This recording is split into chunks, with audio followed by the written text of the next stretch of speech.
Ja sam svoje navike u ishrani mnogo promijenila, naročito u posljednjih 10-ak godina. Zdravo je samo ono što vam prija. Dakle, ne znam, evo paradajz za nekoga je lijek, za nekoga je otrov. Volim čorbe, sve vrste čorbi volim, apsolutno, možda od bundeve najviše. Nešto tako sad, taj period vjerovatno života, kao i muškarce volite neke jedno vrijeme, pa ih više ne volite, tako i ja. Recimo, uvijek nisam bila pristalica da jedemo nešto što ne raste na našem podneblju. Međutim, postoje neke stvari kao što je ovaj avokado koji stvarno da ukus jelu fenomenalan. Recimo, više koristim u jelo pori luk, čak i mladi luk, nego crni luk, iako ovaj je jači ukus. Da, obožavam pite, ali ih ne jedem baš toliko. Moja mala mršava ko grana. Zdravo bili.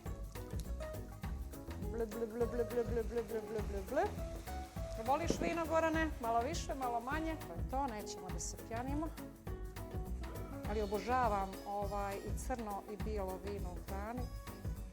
Baš mu daje šmek, ali je samo važno da potpuno ispari, da se ne miksa sa vodom. Ako što mrzim, to je kad je kuhinja neuredna i ne mogu da shvatim da ljudi prave nešto, a da je oko njih totalni haos. Kao neka ga opraću to poslije, ne brate, operi ga odmah. I skloni sve i gledam sad često Masterchef i baš obožavam tu emisiju.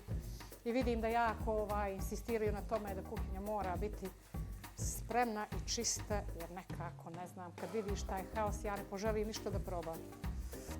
Mašala. Snimaš, jel, ne bi li bez oka ostala?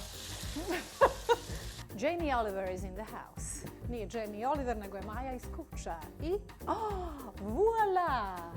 I na kraju ćemo da dodamo orah. Ali u ovom slučaju smo ih stavili malo da se osjete. Mada sve u životu što vam se desi ima neki razlog. Dobila kandidu i zabranjeno mi je slatko da jedem. Moram da vam kažem da se mnogo bolje osjećam od kako ne jedem slatkiše, iako ih volim. Zato je voće dobra zamjena, koje god. Kako izgleda? A kako miriše? Ovako kučkinja sprema. Wow! Ručak za dvoje je finito. Znaš za čim žalim? Baš žalim. A to je što nisam mnogo ranije spoznala kolika ljubav prema psima naročito može da bude. Jer prije 14 godina sam našla moju Belu, mog debelog šicua, koja je sad jedna bakica, stara, koja ne može više, ali je majka voli najviše na svijetu. Jer mislim da ove životinje toliko te oplemene, toliko ti promijene neke, što bi rekli braća Hrvati, svjetonazore i žešće cijelu kesu, ali nema veze dok ovo snimimo. Svjetonazore o životu, o ljudima i ja ljude definitivno gledam potpuno drugačije sad. Jako bih voljela da imam jedno svoje prihvatilište za životinje, ali upravo ove životinje sa ulice koji su ostavljeni, odbačeni, jer ti dosta simba svinja jedna. Voljela bih da mogu sve da ih spasim što je nemoguće, ali nekako se osjeća bolje kad spasim jednoga ili makar ga nahranim za taj dan. Moja misija je sa njim ispunjena. Sad nešto razmišljam kako se nalazim ovdje na ovom prelijepom mjestu, kako je more u pozadini.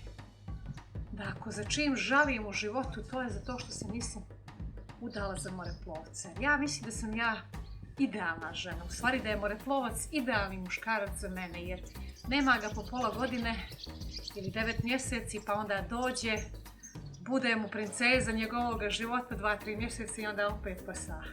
Tako da ako ima kakav moreplovac u penziji ili pred penzijom, neka se javi, ali samo ako putuje. U suprotnom, no.